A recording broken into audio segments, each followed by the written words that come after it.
Thank you, Mr. Chairman. I guess there is always this fear when you have a session after the lunch, tendency to doze off, but the organizers are very, very clever in the sense that there's no more dozing, right? You've got a coffee break and what Chairman said, a good Ceylon tea or a cup of coffee, which has really reinvigorated you to listen to this. I have in this, before I begin my presentation, allow me to thank the host, Sri Lankan Navy and the Ministry of Defence, Sri Lanka, for this kind invitation. It's a pleasure to be here. And the warm hospitality, exceptional. I'm enjoying it. Thank you very much. I've been given this task of speaking something on harmonizing strategic maritime partnership in Indo-Pacific, and I found there were a word and a set of words into it, and I thought I'll divide this whole title into three bits. Harmonizing is one concept by itself. Strategic maritime partnership, Chairman has given us a new acronym, SMP, it was there with us. And then, of course, the whole geographic space we are talking about, the Indo-Pacific. Now, with these three contexts, I first thought, what does this SMP, which Chairman said is the new coinage, 21st century, where did the word partnership come from, particularly in the maritime domain? And I did some kind of a reading, and I came across very, very interesting data. The whole idea about partnerships in the maritime domain comes back, 1969, 1970s. And we must give a lot of credit to Admiral Richard Colbert, who talked about of the US Navy. And there he talked about, what about partnerships? And then he brought, for the first time, the International Sea Power Symposium, as a matter of fact, dates back to the 70s, when the US Navy, which is now again regularly held, over there he brought heads of navies from all over the world. But who were these heads of navies? Those who were with partners with the United States. After all, he was bringing this whole notion of partnership when it was this Cold War was on. The Soviets, against the Soviets. But it had reached to a kind of a kind of where he was looking at people to talk about the common language. The lexicon had to be common, or rules of engagement had to be built up. But that was the time he kept bringing about a word partnership. Today we are talking about strategic maritime partnership. But in the post-Cold War era, if you see, we've done about a good 25 years. The first decade of the 90s was spent trying to understand what polar world it is. Polarity, unipolar world, bipolar world, multipolar world. We spent the decades of the 90s doing that. Reams of paper were written on this. The next decade of this century we started, and we realized 9/11 had happened. And for the last 15 years, ladies and gentlemen, we've invested enough of military, intellectual, policy, such conference capital in trying to understand what happened in these 15 years is that we have invested into partnerships, and today we are talking about maritime partnership. And naval forces are collaborating. Not a day passes when I open the media, print media, or when I look at the newspaper or I read into the websites, I get a huge number of these words. This is just a summary, a few of them. They're just about 32 because on this slide I could put only 32 which are readable, but I could add another 50, 60 more, and then what we'd have is a glossary, or for that matter create a dictionary of terms for use, meaning same, but in different contexts, a dictionary. It'll be a useful idea if next time the Gaul Maritime Dialogue has, as part of our nice engagement, a dictionary has been created with definitions as well. So what you have for the last session and a half or two in the preliminary sessions also, we've heard these terms appear time and again, and for the balance of today, or rather the tomorrow, again these terms will appear somewhere or the other. This is a very interesting one. This has become a kind of what I sometimes refer to as in speeches, and I see these terms appear. I tell myself it's fashionable to mention these terms. But at the same time, in the same breath, I recall and tell myself, look, it is desirable. We must have these many terms available to us so that when we can use it, sometimes misuse of these terms in a different context is still one can get away with blue murder. What I try to, Indo-Pacific has been now, we are confronted with this geographic space called Indo-Pacific. But I'm not somehow very comfortable with it, and I said, let me disaggregate the Indo-Pacific to read as Indian Ocean, the Asia-Pacific, then I'll bring the whole Indo-Pacific and see what it is all about. Now we have Indian Ocean Rim Association, which has been referred to, you're all familiar. Indian Ocean Naval Symposium has already been referred. There is also reference made to the Milan. This is the meeting of the navies in the Andaman Nicobar. So we have a kind of a culture of talking to each other, matters maritime and naval, in the Indian Ocean. It's a good story. Now let's look at the Asia Pacific. This is another one where you have plenty of these. I could get away with just 3 terms or 3 acronyms in the Indian Ocean, but here there are plenty. WPNS, EAS. As a matter of fact, we have got so used to it. Sometimes when you're writing your article, you say, what does this stand for? Because first time you have to expand the particular acronym. You kept wondering, what does EAS mean? Oh, go back and see. What does the Google tell us? East Asia Summit. Okay, first East Asia Summit. Because we've been so socialized into these acronyms. This alphabet soup, as Professor Till said. So there is so much which is happening, and so many of such organizations are coming up. I think every year probably we would be adding a few more, which is a good thing, but I'll come back to that a little later. Then I try to bring the whole lot of these organizations into this is a classic soup. Noodles, rice, curry, everything in it. And I try to bring in the FPDA because they're also talking of matters, maritime security. There is also the APEC, which also started looking at security of supply chains. Everybody is talking about security, safety, cooperation, and all this adds up. This broth, as I call it, is kind of a strategic maritime partnership. This is a messy slide. I give you an idea of what is happening in the Indian Ocean, the Asia-Pacific, the Indo-Pacific. Then I tried to disaggregate the whole region, and I found that you'll have these circles, small little dotted circles appearing on it. There's a tendency to gravitate towards your own region. That means states prefer to go very closely to themselves. They prefer that they can work out, because what drives them to work, it is not to suggest that they don't like partnerships. They love partnerships. They like to come to dialogue such as Gold Dialogue. But for them, each region has its unique problems, peculiarities, strengths, capabilities, weaknesses, whole lot of things are there with them. And they find that they are quite comfortable. They create a certain something called as a comfort zone for themselves. And they gravitate into these circles. But at the same time, if you see these bottom tablets, there is so much happening, so much happening. As I said, electronic media, the print media, everybody is telling us there is so much happening. Maritime cooperation. So, it's a good story again. I look at the African Union. They have their own set of maritime exercises. The East African coastal states are doing. In SARC we do it. In GCC we are doing about it. The East Asia Summit, as I referred to. Talking about everything. Counter WMD, counter piracy, counter terrorism, fisheries protection, climate change, HADR, Infotel, everything is going on. So one would assume it is such a great thing happening. Then what is the problem? Why are we holding this kind of a dialogue again and again? We are into the 7th series. The venue has changed. Has the menu changed? The question is that. I'm not criticizing it, but it's very useful we talk about it. Let me look at it. Now I'm flooded with yet another set of maritime initiatives. GMP, Global Maritime Partnership, Proliferation Security Initiative, 1,000-ship Navy, Shade Program. The pirates gave a lot of people brought a lot of people into business. It was a profit model for some. Shade Program, Djibouti Code of Conduct, Visit Board Seas and such, it can go on. At the bottom you have these blue tablets. This is what my Navy does, the Indian Navy does. So many exercises. Sometimes I wonder, the navies would have to create another flag called flag, not Charlie, C for Charlie, cooperation.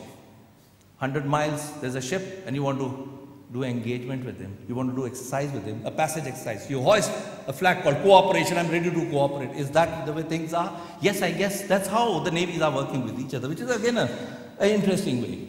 Not to forget, we are all supported by these 1.5 dialogues, the Shangri-La Dialogue, the Indian Ocean Dialogue, the Gold Dialogue, our host today, Asia Pacific Roundtable, Goa Maritime Symposium. Too much of dialogue, too much of exercises, too much of engagement. Then where is the problem? I still haven't found that. Not to forget, the defense industry took the initiative. While their business is to sell weapons and arms and make good profits out of it, they also said, how can we be left out of this business? So they all started organizing conferences, interactions. Then we have the International Defense Exhibition, the Lima Langkawi, IMDX Singapore, and we have a very interesting case study, 16 Navy and Air Force chiefs at the IMDX 2015. About 200 naval and defense hardware software companies. The title of the conference, International Maritime Security Conference, 2015. Today, we have, I think, 41 countries, 21 navies. Great story. We're all talking, dialogue, conversation. Then where's the problem?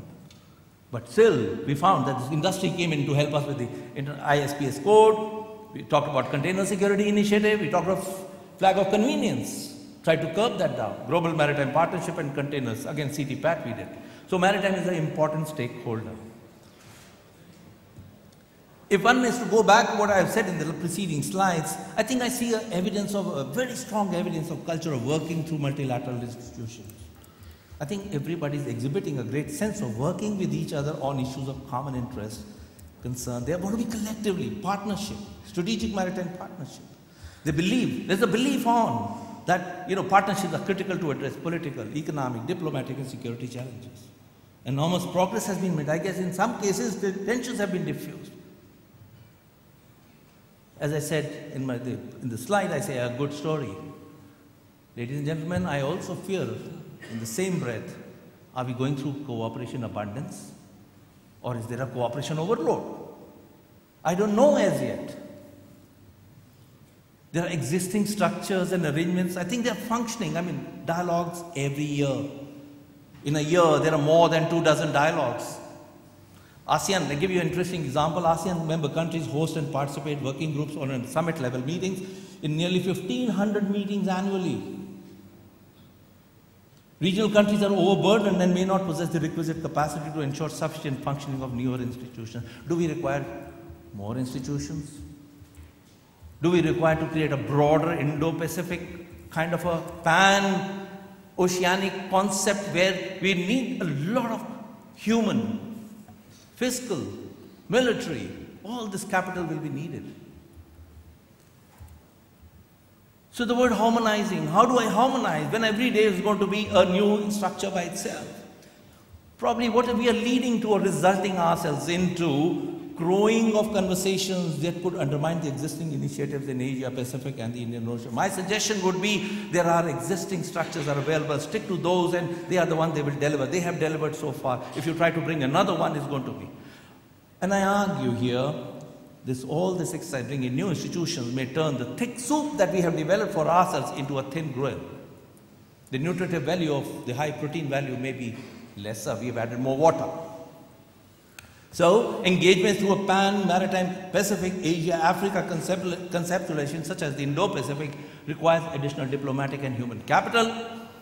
Issues will bring in requirements for secretariat, leadership role. Whenever there is a leadership role, ladies and gentlemen, it involves politics. So you'll have politics with strategic maritime cooperation, which may not be what we are actually looking for. So we'll have to look at it. Does it merit attention, a kind of attention in the sense that, do we need more institutions? My argument would be, no, we have enough on the platter. Let's consolidate and build on what we have right now. My challenge number 2 with the whole concept about this maritime partnership. Ladies and gentlemen, competition remains. I sometimes tell, it's kind of a monkey at the back. It will never leave you. Competition is there with us. We may not have in the Indian Ocean, as we were told this morning, that we do not have situations such as the South China Sea. There are boundary disputes, but not leading to a kind of situation what the South China Sea. We have had a good success story in the Bay of Bengal, India, Bangladesh, Myanmar. But boundary disputes remain. We have a very interesting story. Till very recently, Somalia was struggling with its own governance issues. Today it has come out of the pirates have gone home. Now it has to struggle with its EZ boundary where he wants to do offshore exploration. There are tensions with the neighbors.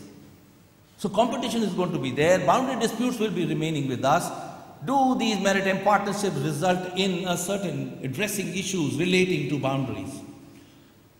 What probably worries me more is there is a huge trend in terms of naval acquisition. How does one explain that when you have a great maritime partnerships happening? How do you explain naval explorations? We are looking for countries, we look at countries who are trying to build a balanced force, peace, conflict, operations other than war continue. They want to address all these issues. Smaller states, ambitious, and why not, thinking about a 3-dimension navy. Aircraft carriers, my own country. We're looking at about 3 aircraft carriers and desire to possess missile capability. Can we inject all this when we talk about issues of maritime partnership? Big challenge. The third one ladies and gentlemen, is much more difficult to really comprehend and rather digest. Defense spending in the Asia Pacific, 2015, $435 billion, gone up by 100, $533 billion. China, Japan, India, Philippines, Indonesia, Vietnam, all are going to be seeing a huge acquisition. So this is another interesting thing. In the light of all these strategic maritime partnerships, do I see a kind of an arms race? Because we're going to spend about $500 billion plus into acquisitions. I do not think so. That's a good story again. What's actually happening is that numerical superiority for one side is perceived as disadvantage to the other. So everyone is buying. So it's incremental growth in the capability of military hardware to buy what I call as, refer to as expensive toys. Major naval powers are developing naval technological edge in response to both naval nuclear and conventional capabilities, and other Asian countries following trends to keep pace with regional modernization efforts. So there is a build-up on. There is a build-up in terms of partnership, dialogue, conversation, but at the same time there is also a build-up of incremental, though slow, measured to that extent, but there is a build-up of naval hardware. Finally, Mr. Chairman told me 18 minutes. I'm going to do that, sir. And 2 minutes, I think I'll go into your good books when we get back home to New Delhi. So here we are. Let me conclude what I have tried to. I would still argue, having done that, given you a kind of a balanced approach, what is actually happening. Maritime partnerships, I think, are a very good tool for nations who consider using sea power. After all, we come from the sea naval fraternity. Sea power is excellent. I mean, all this notion about sea power we had to fight wars, today we can use it as instrument of diplomacy, as instrument of foreign policy, and there we try to cooperate with each other. It's applicable to anybody. Even if you were to bring a small little boat or bring an observer to a conference, I think it's applicable to anybody and everybody. And it's delivering us good dividends and fostering confidence building measures. But confidence building measures, ladies and gentlemen, only in one context. We would like to see the confidence building measures also into hard security issues. Then we'll see a very, very harmonized strategic partnership. So, key to the future maritime security, I think, would be through partnerships. I think if we were to look at this whole partnership through a kind of a commercial transaction, I invest and I get certain dividends back. I think we got. And in the bargain, what will happen is we'll all gain security. And each individual transaction, when put together, coupled up together, in the end, we'll find strategic partnership is a very useful kind of a deliverable available to us in terms of policy, in terms of diplomacy, and also bringing about a greater order at sea. Thank you very much for your attention.